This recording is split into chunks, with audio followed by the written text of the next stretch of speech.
Halo, selamat bertemu kembali dengan saya di mata kuliah Dasar Akuntansi pertemuan ketiga. Saat ini kita akan membahas persamaan dasar akuntansi. Baik, apa persamaan dasar akuntansi? Oke, kita lihat di sini yang ada di dalam kotak ini. Ya, persamaan itu ditandai dengan adanya tanda sama dengan antara kiri dan kanan.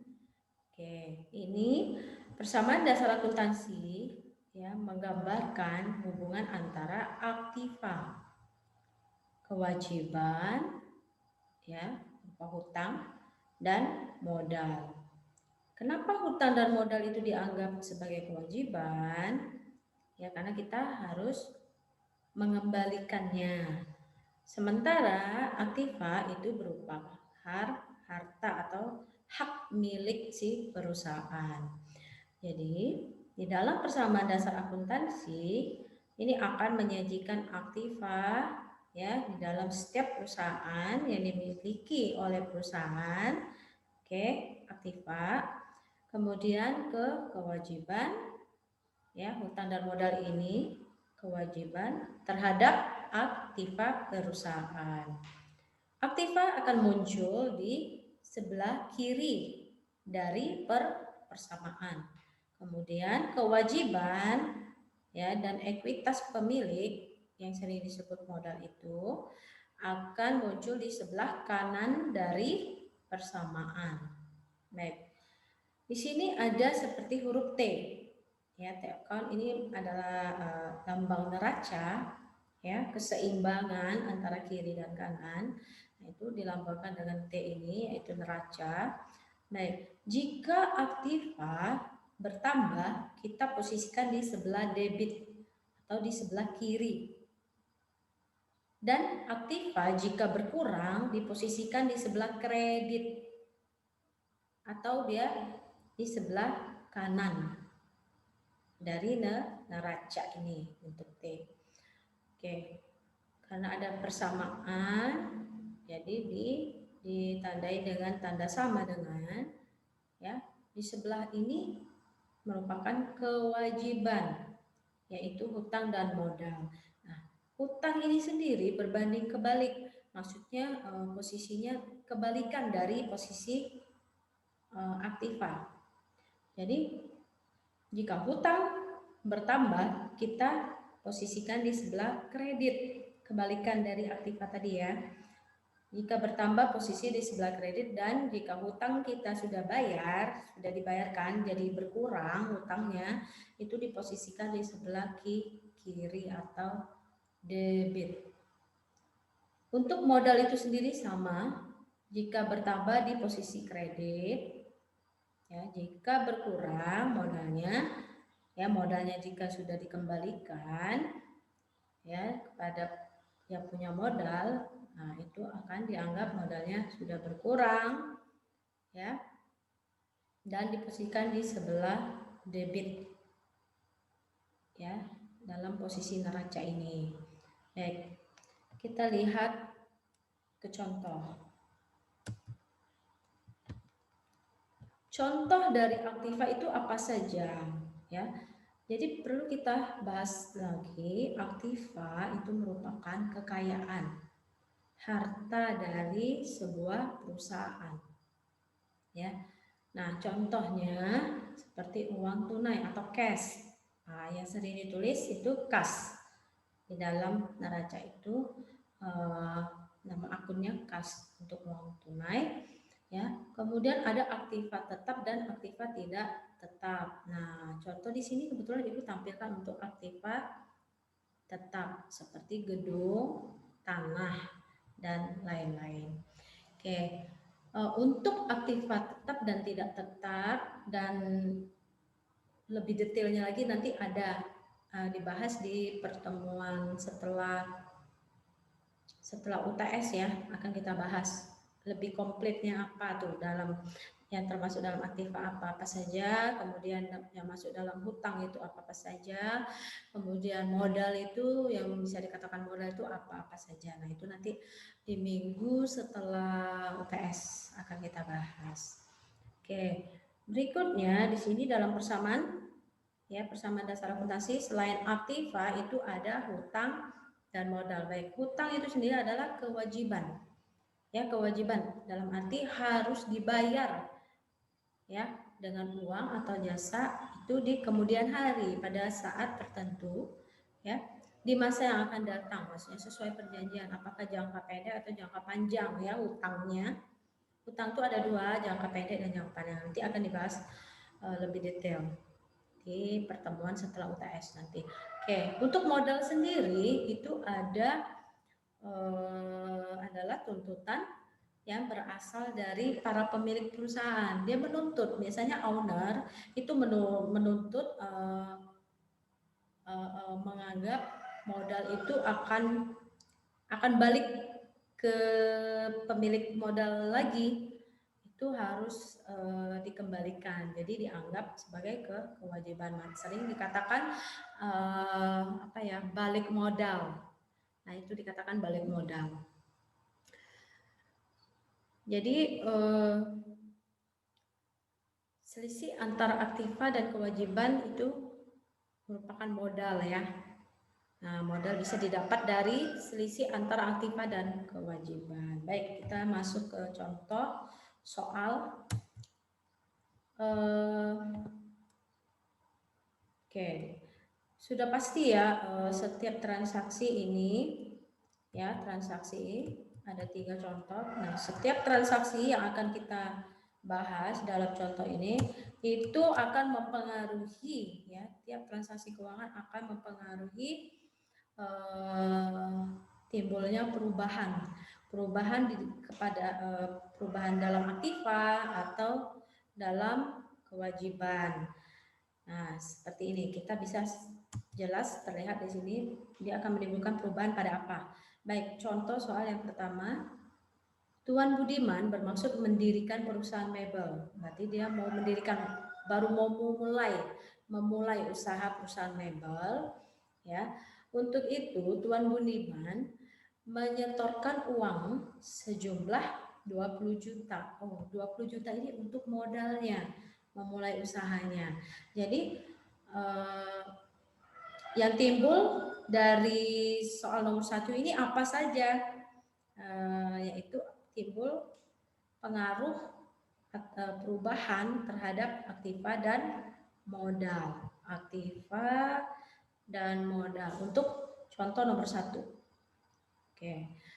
Nah, si Tuan Budiman menyetorkan uangnya untuk modal. Berarti dia membuat uang kas perusahaannya itu tidak ada menjadi ada, menjadi ada itu dianggap bertambah sebesar 20 juta. Jadi uang kasnya perusahaan mebelnya itu yang baru mulai dijalankan itu sebesar 20 juta bertambah ya uang kasnya. Nah, kemudian perubahan pada apa selain aktiva? Nah, perubahan pada modal. Nah, di sini tandanya tanda tambah. Berarti dengan modalnya tidak ada menjadi ada setelah si Tuan Budiman menyetorkan uangnya 20 juta. Jadi modalnya pun bertambah. Jadi posisinya di sebelah kredit. Ya, untuk di sebelah kas, jika kasnya bertambah di sebelah debit, kemudian untuk modal bertambah di sebelah kredit. Nah, itu berbanding kebalik ya posisinya. Nah, itulah dinamakan persamaan dasar akuntansi. Baik, ini contoh yang pertama. Kemudian contoh yang kedua, ini akan timbul perubahan pada aktiva dan kewajiban. Tadi di contoh nomor 1, perubahan yang timbul itu pada aktiva dan modal. Nah, sekarang di contoh nomor 2, perubahannya pada aktiva dan kewajiban. Oke. Utang ya, utang. Oke, baik kita baca. Tuan Rahmat bermaksud mendirikan perusahaan dengan nama perusahaan Maju Sentosa. Karena dia tidak memiliki uang untuk mendirikan perusahaannya tersebut, maka si Tuan Rahmat ini pinjam, ya, mengadakan pinjaman uang sebesar 15 juta kepada bank. Jadi dia berutang nih untuk memulai usahanya. Dia karena nggak punya uang pribadi untuk jadikan modal, jadi dia mencari solusi pinjam ke bank gitu sebesar 15 juta. Jadi dalam persamaan dasar akuntansinya seperti ini tampilannya. Nah, yang berubah itu apa? Perubahan yang timbul itu di aktiva dan kewajiban. Ya. Membuat apa? Membuat kasnya semakin bertambah dengan dia pinjam uang. Ya, jadi kas perusahaannya itu, perusahaan Maju Sentosa itu jadi bertambah sebesar 15 juta. Posisinya di debit. Ya, dalam neraca itu posisinya di debit. Kemudian untuk kewajiban berupa hutang, ya, berupa hutangnya juga semakin dianggap bertambah karena dia baru berutang, jadi belum dikembalikan. Namanya baru mulai usaha, jadi masih dianggap hutangnya ada. Ya, jadi dicatat sebagai hutangnya bertambah, posisinya di kredit sebesar 15 juta. Jadi inilah perubahan yang timbul ya di aktiva dan kewajiban dalam contoh soal nomor 2. Berikutnya ini contoh soal nomor 3. Nah, di sini kita lihat persamaannya. Oh, berarti ini akan timbul pengaruh terhadap aktiva. Kemudian terhadap kewajiban utangnya. Kemudian ada juga pengaruh terhadap modalnya. Nah, oke, yang di contoh nomor 3 ini, Tuan Budi ingin mendirikan perusahaan pakaian. Jadi 3 contoh ini baru memulai usaha nih. Ini contoh soal yang sangat sederhana Ibu tampilkan untuk membuat kita ya pemanasan dulu ya. Sebelum masuk ke minggu depan jurnal, jadi kita pemanasan dulu nih dengan adanya persamaan dasar akuntansi ini seperti ini. Nah, kita lihat si Tuan Budiman ingin mendirikan perusahaan pakaian. Oke, untuk mendirikan perusahaan dia membutuhkan modal ya sebesar 30 juta. Nah, ternyata si Tuan Budiman ini punya uang kantong sendiri nih. Ya, sebesar 20 juta. Jadi masih kurang untuk 30 juta tadi modalnya. Jadi caranya si Tuan Budi ini pinjam ke bank untuk sisanya itu supaya cukup 30 juta yaitu 10 juta pinjam ke bank. Nah, jadi ada 3 nih ya. Ya.